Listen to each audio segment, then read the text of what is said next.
Tarifleri YouTube kanalıma hoş geldiniz arkadaşlar. Bugün sizlerle içli köfte yapacağız arkadaşlar. Kızartma usulünde olacak. Biliyorsunuz tarifimizde Elazığ usulü haşlama olarak yaptık. Bugün de arkadaşlar kızartma şeklinde yapacağım tarifimizi o şekilde vereceğiz. Bunun için arkadaşlar burada 3,5 bardak köftelik bulgurum var. 1,5 bardak irmiğim var. 1 su bardağı unum var. Bardak ölçüm budur arkadaşlar. 200 milimlik. 1 tane yumurta. 1,5 salça yemek çorba kaşığıyla domates salçası. 1 çorba kaşığı da biber salçası var. 1 tatlı kaşığı pul biber. 1 tatlı kaşığı kırmızı toz biber. 1 tatlı kaşığı karabiber ve kimyon arkadaşlar. 1 paket tereyağımız var. 500 gram kıymamız var. 4 tane büyük boy soğanımız var. 1 çay bardağı da cevizimiz var arkadaşlar. Şimdi arkadaşlar ilk önce kıymamızı, soğanımızı kavurmamız gerekiyor. Çünkü onlar bir dinlenme, soğuma aşaması var. İlk önce hemen soğanımızı kavuruyoruz.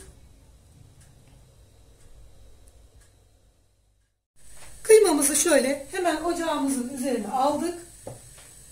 Şöyle güzelce eriyecek arkadaşlar. Kavrulmasını sağlayacağız.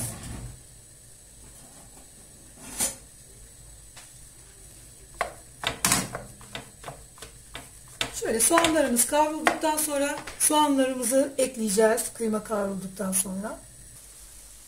Kıymamızın kavrulması yeterli. Şimdi soğanımızı ekleyeceğiz. Soğanı ben robottan çektim arkadaşlar. Çünkü çok soğan oluyor. Şimdi gözünüze fazla görünebilir ama hemen kavruluyor. Çok lezzet katıyor arkadaşlar. Soğanın biraz fazla olması gerekiyor. Şöyle güzelce. Tamamdır. Soğanımızı güzelce kavrulduktan sonra suyunu biraz çektirelim. Baharatlarını atacağız arkadaşlar.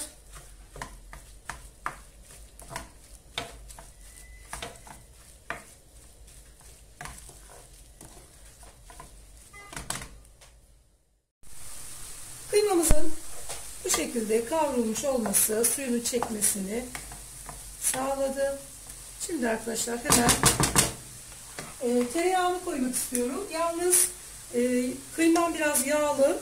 Şöyle yarısını koyacağım arkadaşlar. 1 paket tereyağının şöyle şurada olursa tam olur. Yarısını koydum.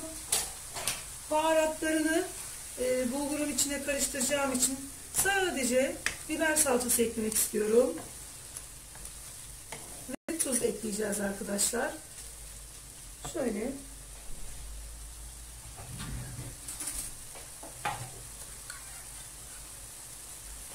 Bir tatlı kaşığı tuzumuzu ekliyoruz arkadaşlar.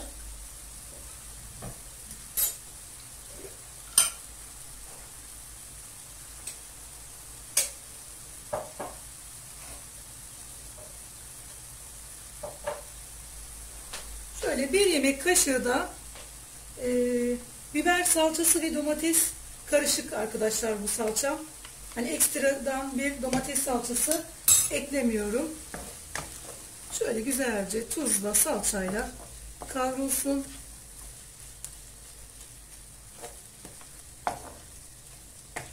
Kıymamız yağlı olduğu için arkadaşlar yarım paket koyuyorum. Ve sıvı yağ eklemeyeceğim. Yağsız kıyma olursa 1 paket tereyağı, isteğe göre biraz da sıvı yağ ekleyebilirsiniz. Şimdi bu yağ da güzelce bir kavrulsun arkadaşlar.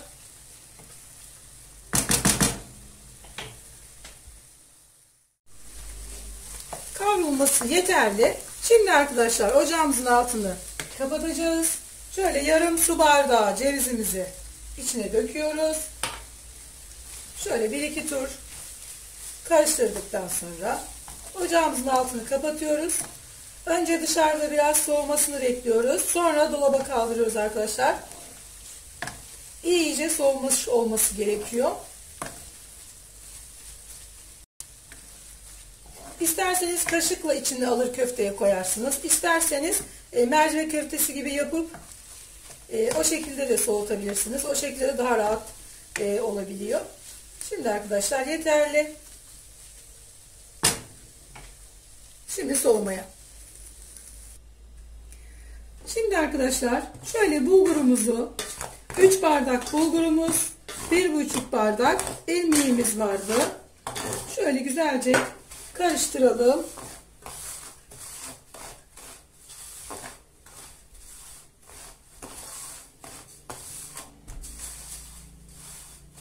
Şöyle büyük bir çiğ köfte tepsisi iyi oluyor arkadaşlar bu iş için. Şöyle güzelce karıştırdıktan sonra sıcak suyumuz var arkadaşlar. Şöyle hemen alıyoruz. Burada benim 2 bardak suyum var. Bakacağız, yetmezse ekleyeceğiz arkadaşlar.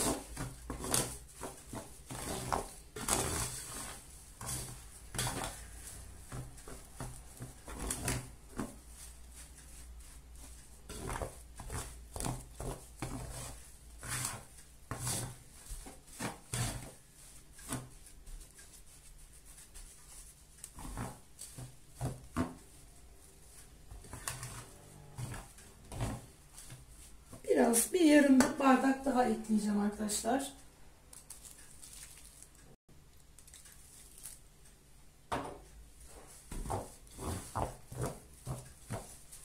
Bu köfteyi çok seviyorum ben. Kolay, hemen atıyorsun, kızarıyor arkadaşlar.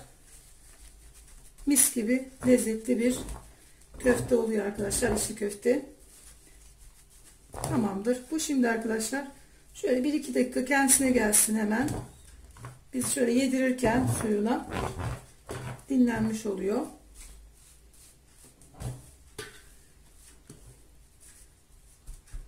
Şöyle 1-2 dakika bekleyelim. Şöyle hemen bakalım. Gayet güzel olmuş arkadaşlar. İstediğimiz kıvama gelmiş. Şöyle 1-2 dakika yedire yedire suyunu iyice çekmesini sağladık. Şöyle 1-2 dakikada dinlendik arkadaşlar.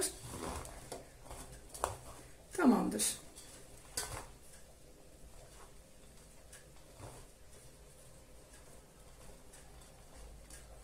Şimdi baharatlarını koyacağız arkadaşlar.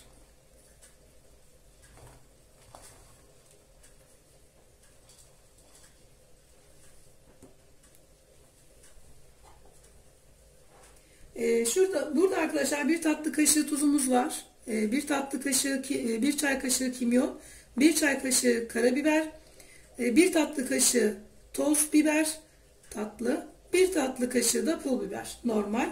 Burada da 1 yemek kaşığı dolu dolu biber salçası, 1 yemek kaşığı da domates salçamız var arkadaşlar. Şöyle.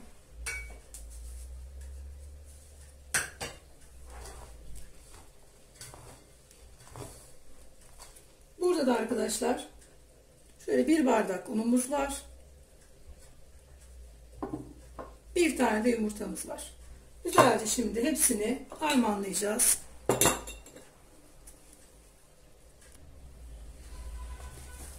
Şöyle yavaş yavaş çiğ köfte yapar gibi arkadaşlar köfte kıvamını alana kadar şöyle 1 kase soğuk su koydum arkadaşlar yanıma.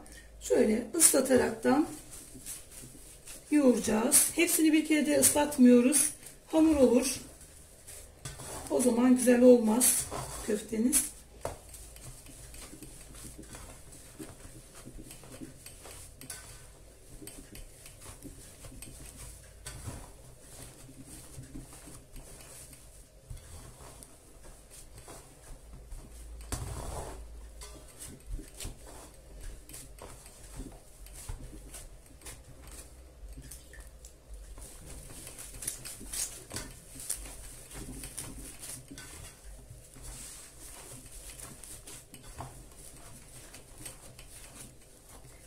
Güzel yoğurursanız arkadaşlar köfteniz çatlamaz. Hiçbir şekilde sıkıntı olmaz. Böyle yavaş yavaş güzelce yoğuracağız. İstediğimiz kıvama getireceğiz arkadaşlar.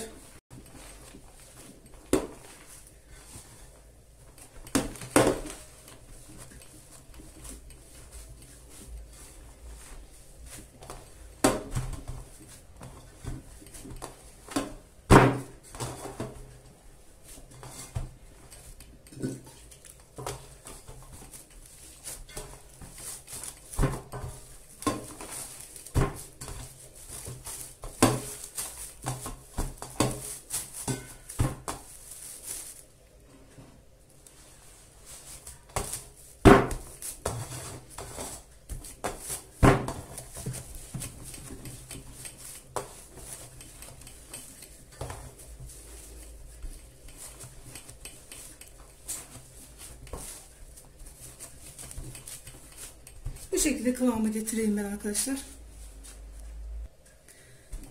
Köftemiz bu şekilde gelmesi gerekiyor arkadaşlar. Sürekli elimi ıslattım böyle. Şöyle yakından göstereyim.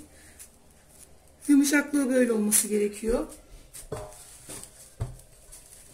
Şimdi arkadaşlar içimizi getireceğiz. Güzelce içlerini dolduracağız. Şöyle biraz elimizi ıslatarak arkadaşlar şöyle yuvarlıyoruz. İsterseniz bugün ilk olarak elimizde açalım. Salatalıkla da açabilirsiniz. Havuçla da açabilirsiniz arkadaşlar. Ben bu şekilde alışmışım. Böyle direkt şöyle istediğiniz kadar incelikte yapabilirsiniz.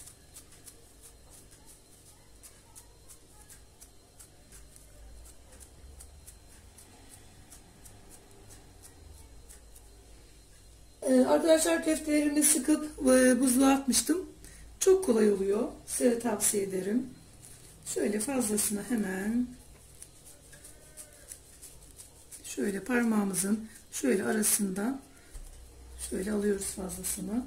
Arkadaşlar böyle kıymalı çıkabilir yukarıdan. Hiç ziyan etmeyin. Direkt fellah köftesi yapın. Çok güzel oluyor da.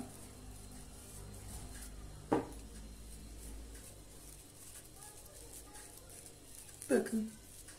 Harika bir köfte oldu. Bu şekilde arkadaşlar ben hepsini yuvarlayacağım. Şimdi bir tane de hemen size havuçla göstermek istiyorum. Dediğim gibi isterseniz salatalıkla yapın. İsterseniz havuçla yapın. Salatalıkla daha rahat oluyor arkadaşlar.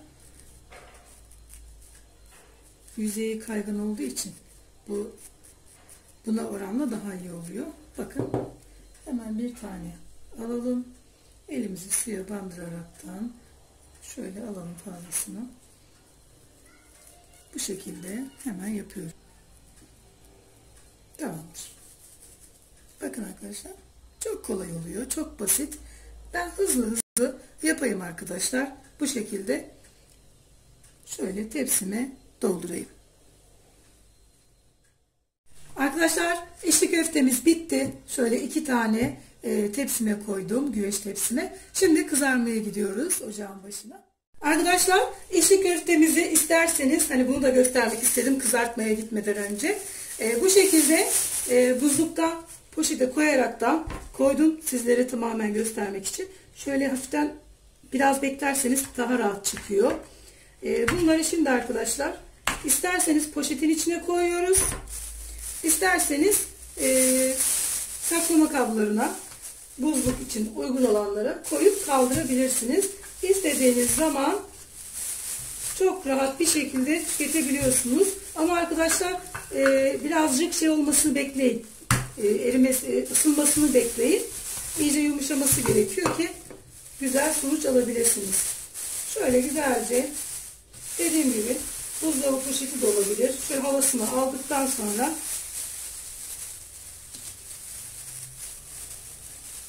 şöyle güzelce bağlayalım. Bu şekilde dolaba koyabilirsiniz. İstediğiniz zaman hazır. Sadece biraz buzunun gitmesini bekleyin. Ondan sonra kızartın arkadaşlar.